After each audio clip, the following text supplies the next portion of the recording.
तो व्यक्ति बोले बहुत अच्छा मोगैम्बो, खुश हुआ। ये मोगैम्बो है।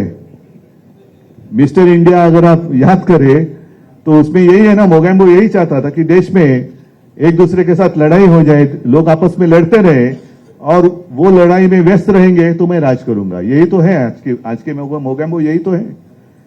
वो भले हिंदू हैं, लड़ो, हमारे साथ है, वही हमारे, वो हिंदू हो या कोई हो, कोई उसका उसमें फर्क नहीं पड़ता। आप हमारे पार्टी में आते हो तो ही हिंदू हैं और नहीं है तो आपने हिंदुत्व छोड़ दिया। आप मुझे बताओ, मैं तो जैसे आपने कहा इंतजार कर रहा हूं बीकेसी में कब आप जनसभा करते हो। मुझे तो लोगों के सामने आना है, लोगों के बीच में आना है और पूछना है, बताओ मैंने क्या गलती की है। 2.5 साल मैं मुख्यमंत्री था, कहां मैंने भेद किया है? आपस में लड़ाई कभी मैंने करवाई है? कभी शिवसेना ने आपस में लड़ाई लगाई की है? कभी नहीं। दुख इस बात का होता है कि 92-93 की जो आपने जिक्र किया, तो यही तो मेरे शिवसैनिक हैं। आज अनिल परब है, वायकर है, विनायक जे, ऋतुजाताई बसले त्यांचं तेव्हा रमेश होता, भाऊ कोरगावकर है, इकडे पण काही लोक असतील। ये तो हमारे सैनिक हैं जिन्होंने मुंबई को बचाया था। और आज जो हिंदुत्व की बात कर रहे हैं वो उस वक्त कहां थे? एड्रेस नॉट नोन, कहां गए पता नहीं। और आज बड़े सीना तान कर आ रहे, 56 इंच की छाती। अरे आपकी 56 इंच का जो सीना है उस वक्त कहां था? उसको तो पसीना आया था। आप कहते हैं 56 इंच का सीना, उस वक्त तो पसीना ही पसीना हुआ था। तो उस वक्त जिन्होंने मुंबई बचाई उनको आप अभी गुनहगार मान रहे हो।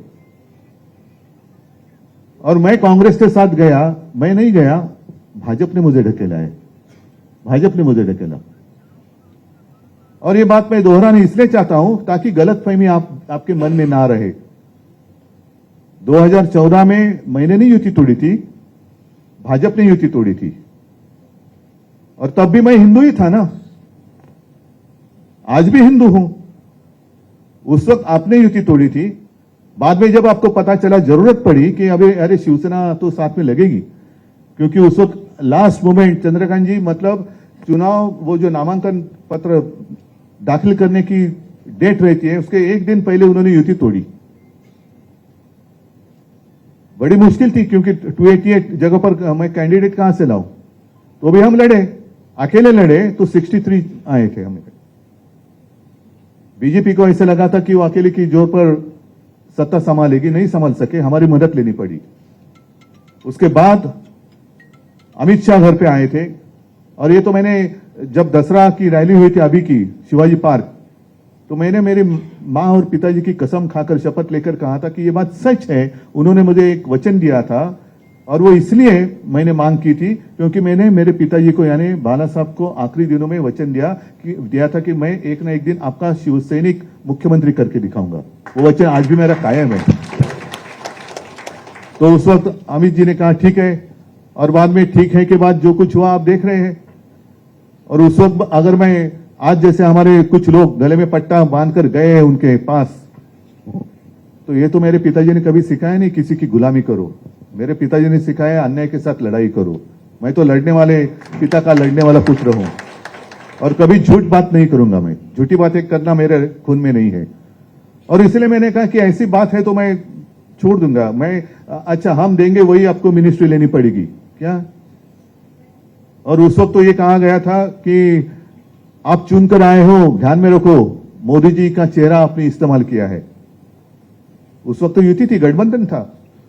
हाँ, हमारे पोस्टर पे मोदी जी का चेहरा था, उनके पोस्टर पे हिंदू हृदय सम्राट बाला साहब का चेहरा था।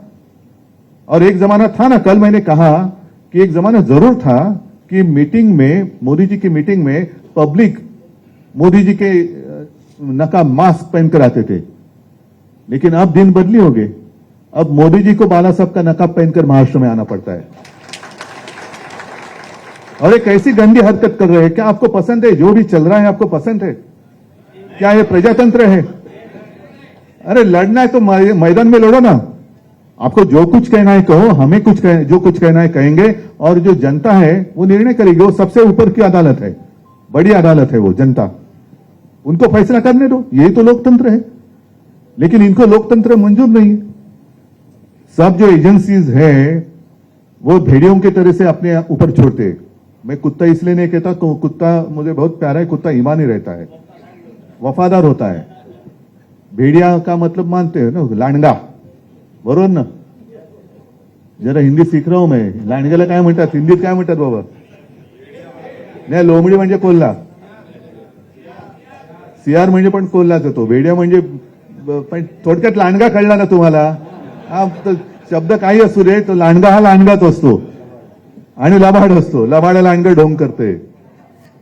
वो पहले छोड़ना है, इनकम टैक्स को छोड़ो, इसको छोड़ो, उसको छोड़ो, सबको डराने के बाद मैं सबके साथ अकेला लड़ रहा हूं. अरे अकेला क्या, आपके भेड़िए तो सब पहले आए ना, उनके आधार पर आप लड़ रहे हैं.